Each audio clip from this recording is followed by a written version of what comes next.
नमस्कार दोस्तों। तो आज हम एक काफ़ी इम्पोर्टेंट टॉपिक डिस्कस करने जा रहे हैं, कूलम्ब्स लॉ। ये क्लास 12 के इलेक्ट्रोस्टैट का एक बहुत इम्पोर्टेंट टॉपिक है। चलिए देखते हैं ये क्या करता है। इसमें क्या है कि दो पॉइंट चार्ज है आपको, Q1 और Q2, दो पॉइंट चार्ज है। पॉइंट चार्ज का मीनिंग क्या है कि चार्ज का साइज जो है इस डिस्टेंस के कंपैरिजन में चार्ज का साइज काफ़ी छोटा है, तो उसको हम कहेंगे पॉइंट चार्ज। तो Q1 और Q2 दो पॉइंट चार्ज है, बीच का डिस्टेंस कितना है R, ठीक है। तो क्या करता है कि दोनों के बीच जो फोर्स होगा, दोनों के बीच या तो अट्रैक्टिव फोर्स होगा या रिपल्सिव फोर्स होगा, ठीक है। सपोज कीजिए कि इसको हम प्लस लेते हैं, इसको प्लस लेते हैं, तो Q1 इस पे फोर्स कितना लगाएगा आपको, F21। F21 मतलब क्या हुआ, फोर्स ऑन 2/1, तो ये इधर हो गया। 2/1 पे फोर्स कैसे लगाएगा, ऐसे, इसको हम कहेंगे F12, ठीक है। Q1 Q2 पे और Q2 Q1 पे। तो ये जो फोर्स जो है Q1 और Q2 के बीच डिस्टेंस इतना, और दोनों के बीच जो फोर्स है, ये फोर्स क्या होता है, मैग्नीट्यूड में क्या होता है, सेम होता है। अब ये फोर्स कितना होगा यही आपको फाइंड करना है।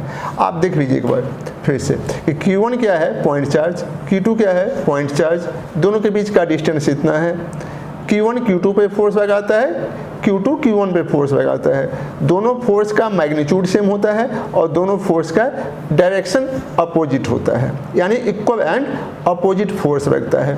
अब क्वेश्चन ये उठता है कि ये फोर्स का मैग्नीट्यूड हम कैसे फाइंड आउट करेंगे। तो देखिए स्टेटमेंट क्या करता है कि इलेक्ट्रोस्टैटिक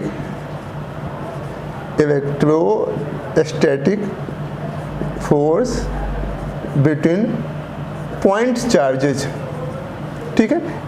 ये क्या होता है, फर्स्ट डायरेक्टली प्रोपोर्शनल टू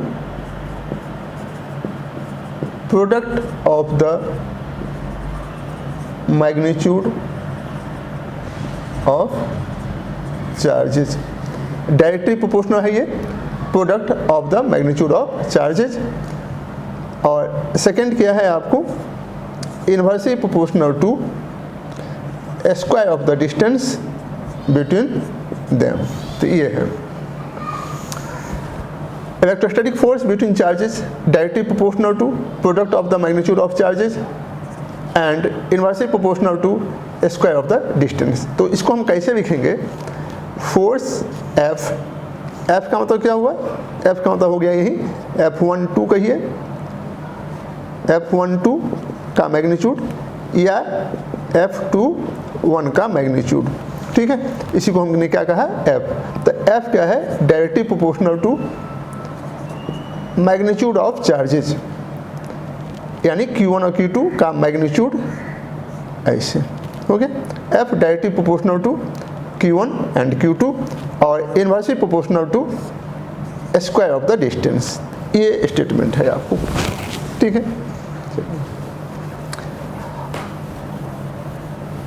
अब इस स्टेटमेंट को हम कैसे लिखेंगे, कंबाइंड करेंगे तो F directly proportional to Q1 Q2 by R square, यही हो गया। प्रोपोर्शनलिटी हटाएंगे तो एक कांस्टेंट देंगे, और कांस्टेंट क्या है, 1/4πε0। और हम ये आप समझ गए इसका मीनिंग क्या हुआ कि मैग्नीट्यूड ऑफ Q1 और मैग्नीट्यूड ऑफ Q2। तो इसको हम सिंपली इतना लिखते हैं, Q1 Q2 by R square. Q1 का मीनिंग क्या हुआ आप समझ गए ना, Q1 या Q2 जो भी है ये क्या है, मैग्नीट्यूड है, क्या है, मैग्नीट्यूड ऑफ चार्जेज। तो मैग्नीट्यूड कहने का सेंस क्या है यहाँ पे दोस्तों, कि Q1 और Q2 जब भी होगा तो पॉजिटिव लिखेंगे, अगर Q1 निगेटिव भी है तो इस फॉर्मूला में आप यहाँ पे क्या देंगे, पॉजिटिव। यानी अगर -10 कूलम्ब है तो आप -10 नहीं देंगे, आप क्या देंगे, -10 कूलम्ब का मैग्नीट्यूड, यानी क्या देंगे, 10 देंगे, ठीक है। अब यहाँ पे कांस्टेंट क्या आया, 1/4πε0। अच्छा इसको समझ लेते हैं क्या है। देखिए यहाँ पे ε0 क्या पढ़ते हैं, इसको आप देखो, ε0, ठीक है, ऐसे पढ़ते हैं। और इसका फिजिक्स में मीनिंग क्या है, आपको क्या नेमिंग किया गया है, सो ल्यूट परमिटिविटी ऑफ फ्री स्पेस, और इसका वैल्यू कितना होता है 8.85 इंटू 10⁻⁻12 कूलम्ब स्क्वायर पर मीटर स्क्वायर पर न्यूटन। ठीक है, ये एप्सिलॉन नॉट, और ये टोटल जो है ये इसका कितना वैल्यू होता है वो भी आप नोट करो, 1/4 पाई एप्सिलॉन नॉट, इसका वैल्यू होता है 9 इंटू 10⁻⁹ न्यूटन मीटर स्क्वायर पर कूलम्ब स्क्वायर। ठीक है, तो ये दो डाटा आपको याद रखने हैं जो काफ़ी इम्पोर्टेंट है। ठीक है, आगे बढ़ें चलिए। ठीक है, बहुत कुछ याद रखना पड़ता है ना, नहीं ये सब चीज़ थोड़ा आसान भी है, आप प्रैक्टिस जैसे जैसे करते जाएंगे ये चीज़ें आसान हो जाएगी। तो ये था आपको। अब यहाँ पे देखो, if there is a medium between the charges, अगर चार्ज के बीच में कोई मीडियम हो, दोनों चार्ज के बीच में मान लो एयर के जगह पे यहाँ पे वाटर है बीच में, ठीक है, या कोई और मीडियम है, तब हम फोर्स कैसे लिखेंगे दोनों के बीच में 1/4 पाई एप्सिलॉन नॉट, इतना तो हम पहले से ही जानते हैं। और यहाँ पे एक चीज़ क्या कर देंगे एप्सिलॉन आर, और इसका मीनिंग क्या होता है, ये होता है रिलेटिव परमिटिविटी ऑफ मीडियम। लेकिन ये चीज़ आप तभी यूज करेंगे जब दोनों के बीच में क्या होगा मीडियम। अब इसका वैल्यू क्या होता है, देखो इसका वैल्यू होता है 1, किसके लिए, वैक्यूम के लिए या एयर का भी ऑलमोस्ट उतना ही होता है जितना कि वैक्यूम का, थोड़ा का ही डिफरेंस है। सो 1, ये कितना होता है 80 किसके लिए, वाटर के लिए, और कितना होता है इन्फिनिटी किसके लिए, कंडक्टर के लिए। कंडक्टर हो गया, मेटल्स देंगे तो इन्फिनिटी होगा। ठीक है, तो देखो अगर दोनों के बीच में कंडक्टिंग मटेरियल है तो ये कितना हो जाएगा इन्फिनिटी, और फोर्स क्या हो जाएगा 0। तो ये था मैथमेटिकल एक्सप्रेशन। आपको यहाँ पे 1-2 पॉइंट और नोट कर लेते हैं इसमें। पहली बात तो ये कि ये जो कोलंबियन फोर्स है, कोलंबियन फोर्स, एक फोर्स क्या है आपको इस फोर्स के रिगार्डिंग, इसमें क्या होता है कि both charges experience equal and opposite force. क्या मीनिंग हुआ इसका, इसका मीनिंग आप समझिए। इसका मीनिंग ये हुआ कि जैसे Q1 और Q2 दो चार्ज हैं, तो Q1 Q2 पे लगाया, मानो कि F, और Q2 Q1 पे लगाया F डैश, तो ये F और F डैश दोनों का मैग्नीट्यूड क्या होगा सेम, F जितना होगा उतना ही क्या होगा F डैश होगा। डायरेक्शन क्या होगा अपोजिट। तो ये कोलंबियन फोर्स का फीचर है कि इलेक्ट्रोस्टैटिक फोर्स जो होता है equal and opposite in nature. और क्या होता है ये फोर्स आप जानते हो, फोर्स माने ये फोर्स जो है, force acts along the line joining the charges। इसी को हम कभी कभी कहते हैं कि ये फोर्स किस टाइप का है, सेंट्रल फोर्स है। ठीक, क्या मीनिंग हुआ इसका, जैसे ये Q1 है और ये Q2 है, इसका सेंटर ये, इसका सेंटर ये, दोनों सेंटर को ज्वाइन कर दो। अब Q1 Q2 पे जो फोर्स लगाता है तो इसी लाइन पे फोर्स एग्जिस्ट करेगा। Q1 Q2 पे फोर्स लगाया ऐसे F, और Q2 भी Q1 पे लगाएगा ऐसे F डैश। यानी जब भी फोर्स एग्जिस्ट करेगा तो line joining the centre of the charges, इसी को हम कहते हैं सेंट्रल फोर्स। और क्या ये फोर्स है आपको, it depends on medium between the charges. Charge के बीच का मीडियम बदल देंगे तो फोर्स का मैग्नीट्यूड भी क्या है बदल जाएगा। और एक आध तो पॉइंट है, ठीक, ये सब इंपॉर्टेंट पॉइंट हम डिस्कस कर रहे हैं कि कोलम्बियन फोर्स का क्या फीचर होता है। आपको फोर्स इज, ये फोर्स क्या है, force is attractive force, attractive for opposite nature charge and repulsive for same nature charge. और ये तो प्रॉपर्टीज ऑफ चार्ज में भी आप पढ़ चुके हो कि Q1 और Q2 अगर दोनों पॉजिटिव है तो क्या होगा, रिपल्सन होगा, और एक पॉजिटिव है और एक नेगेटिव है तो क्या होगा, अट्रैक्शन होगा। तो ये चीज़ें आप जानते हैं। तो चलिए इस पे, और ये कहाँ तक एक्सटेंड करता है, ये थ्योरेटिकली ये एक्सटेंड कहाँ तक करेगा, इन्फिनिटी तक। लेकिन प्रैक्टिकली जो है ये इन्फिनिटी तक नहीं जाता है, कुछ ही मीटर पे जाके ये खत्म हो जाता है। तो प्रैक्टिकली हम कह सकते हैं, थ्योरेटिकली कह सकते हैं कि ये इन्फिनिटी तक एक्सटेंड करता है। कैसे, तो F equal to 1/4πε0 Q1 Q2/r²। तो ये फोर्स जीरो कहाँ पे होगा, देखो ये फोर्स जीरो कब बनेगा, जब हम डिस्टेंस कितना दे देंगे, इन्फिनिटी। इन्फिनिटी पुट करने पे इतना बाय इन्फिनिटी कितना, जीरो। यानी फोर्स का एग्जिस्टेंस जीरो तभी होता है जब डिस्टेंस क्या होता है, इन्फिनिटी। दैट्स वाई कहते हैं कि ये कहाँ तक एक्सटेंड करता है, इन्फिनिटी तक एक्सटेंड करता है। तो ये कूलम्ब्स लॉ था आपको, ठीक है। चलिए इसके बेसिस पे हम कुछ क्वेश्चन देख लेते हैं। देखिए क्वेश्चन क्या है कि if magnitude of charges is doubled and distance between them is hard, find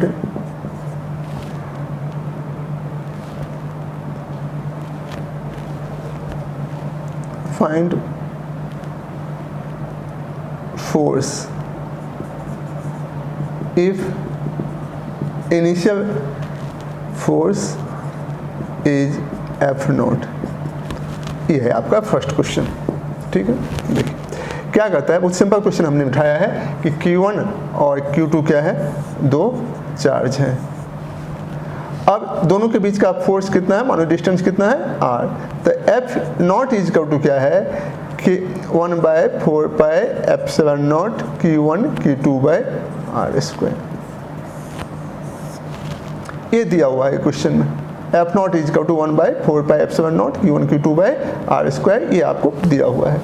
अब क्या करता है बच्चों कि अब दोनों को हम क्या करते हैं, डबल कर देते हैं। तो नेक्स्ट अब यहाँ पर क्या कर देंगे, चार्ज डबल हो गया, ये भी चार्ज क्या हो गया, डबल, और डिस्टेंस आपका क्या हो गया, हाफ।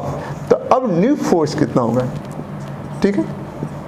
तो F डाइस इज इक्वल टू 1/4πε0 और दोनों को मल्टीप्लाई कर दो, 2Q1 2Q2 r/2 का स्क्वायर, डिस्टेंस का स्क्वायर। तो ये कितना आ गया, देखिए ये आ गया 1/4πε0 Q1 Q2/r², और ये 2 2 जा 4, ये 2 2 जा 4, तो ये कितना आ गया ऊपर में 16। अब इसका वैल्यू तो आपको पता है, इसका वैल्यू देखो यहाँ पे दिया हुआ है कितना, F0। तो ये कितना हो गया 16 F0। तो फोर्स कितना टाइम्स बढ़ गया, पहले से 16 टाइम्स फोर्स बढ़ गया। तो यही एक क्वेश्चन था, ठीक है। और देखते हैं एक आध क्वेश्चन और देखते हैं। देखिए क्या करता है आपके पास,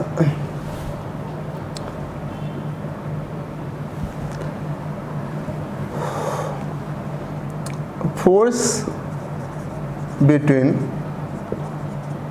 to spherical charge 4Q and minus 4Q is F0। A third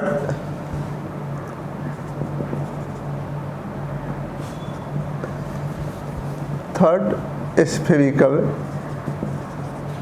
charge of same size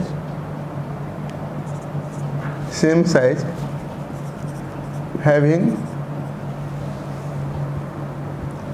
no charge is kept in touch with 4q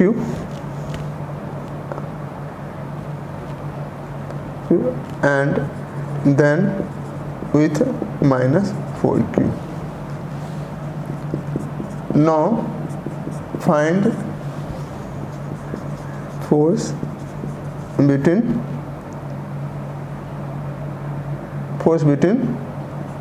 the previous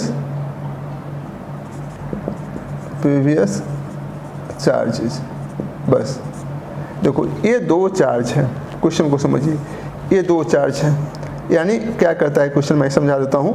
4q एक चार्ज है और एक क्या है माइनस 4q, और मानो कि कुछ डिस्टेंस पर इसको रख दिए हैं, r डिस्टेंस पे। दोनों का साइज हम क्या लेते हैं यहाँ पे, दोनों का साइज क्या लेते हैं, सेम, ठीक है। और दोनों के बीच का फोर्स कितना है आपको देखो, F0। इसके बीच का फोर्स कितना है, F0। तो F0 का मीनिंग क्या हुआ बच्चों, F0 का मीनिंग हुआ 1/4πε0 इंटू 4q इंटू फिर इसका मैग्नीट्यूड, तो इसका भी मैग्नीट्यूड लेंगे तो प्लस ही हो जाएगा 4q/r²। तो एक स्टेटमेंट आपका ये आता है क्वेश्चन से निकल के, ठीक है। कभी कभी आप देखोगे क्वेश्चन में 1/4πε0 की जगह पे हम कांस्टेंट क्या यूज करते हैं, k भी यूज करते हैं। यानी इसी स्टेटमेंट को हम ऐसे भी लिख सकते थे, k इंटू इतना बाय इतना। तो इसके जगह पे हम एक कांस्टेंट देते हैं कभी कभी k, आप ऐसे लिख दीजिए, ठीक है। अब क्या करता है क्वेश्चन में, देखिए अब क्वेश्चन में ये कह रहा था कि आपके पास क्या है, एक 4q है प्लस 4q, एक कितना है माइनस 4q। ये होगा a बॉडी, ये होगा b बॉडी, एक बॉडी आपके पास क्या है c है, इसका भी साइज उतना ही है जितना कि a और b का, लेकिन इस पर कोई चार्ज नहीं है। अब इसको क्या करते हैं, a के साथ कांटेक्ट में लाते हैं और फिर यहाँ से कांटेक्ट हटा के फिर b के साथ कांटेक्ट में लाते हैं, तो दोनों के बीच फोर्स कितना होगा। तो देखो इस बात को समझो ठीक से, हम क्या किए, a और c को, a हो गया, a c हो गया। a पे चार्ज कितना 4q, इस पे कोई चार्ज नहीं है, 0। जब हम c को कांटेक्ट में लाएंगे तो कुछ चार्ज यहाँ से हट के यहाँ पे आ जाएगा। चूंकि दोनों का साइज सेम है तो चार्ज का इक्वल डिस्ट्रीब्यूशन होगा। तो a और c दोनों पे चार्ज कितना आएगा, 2q। आया समझ में आपको। a के कांटेक्ट में c को लाते हैं, दोनों का साइज सेम है तो चार्ज का इक्वल डिस्ट्रीब्यूशन होगा, तो 2q और 2q।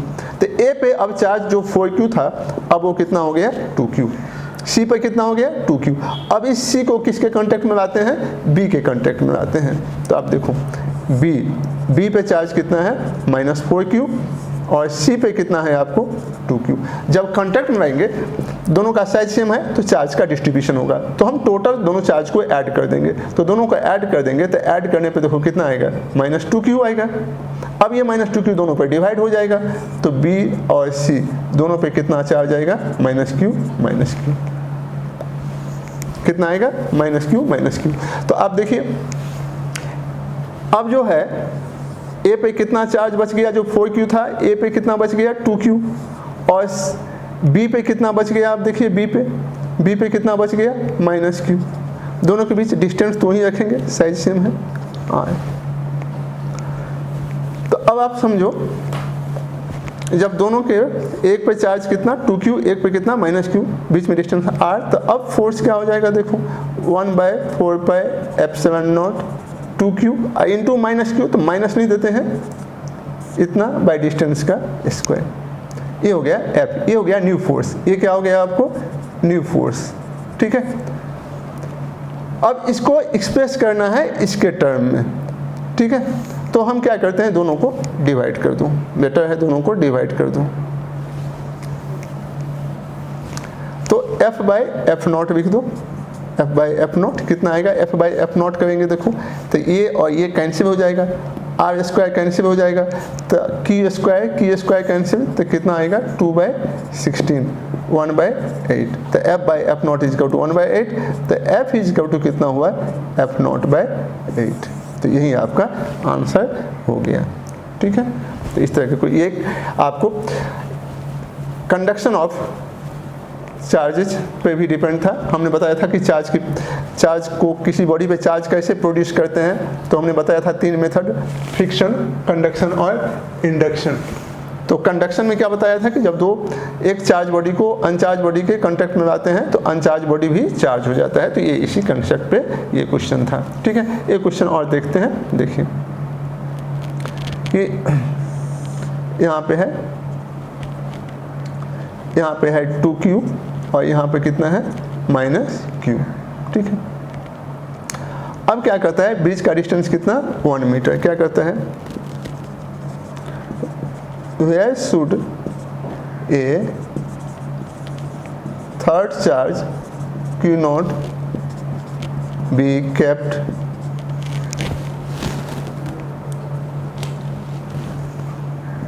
so that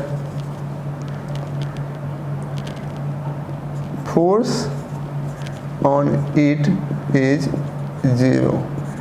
क्या करता है कि ये 2q है, ये -q है, ये q नॉट को आप कहाँ पे रखेंगे, इस लाइन पे आप q नॉट को कहाँ पे रखेंगे कि q नॉट पे नेट फोर्स कितना हो 0। तब सोचो कहाँ पे रखोगे। देखो ये बिगर मैग्नीट्यूड का चार्ज है तो इसके पास तो रखेंगे नहीं, क्योंकि इसके पास रखेंगे इधर या इधर तो ये ज़्यादा फोर्स प्रोड्यूस करेगा और ये कम फोर्स प्रोड्यूस करेगा। तो जब भी हमको चार्ज रखना हो तो चार्ज कहाँ पर रखेंगे, इसके नज़दीक रखेंगे।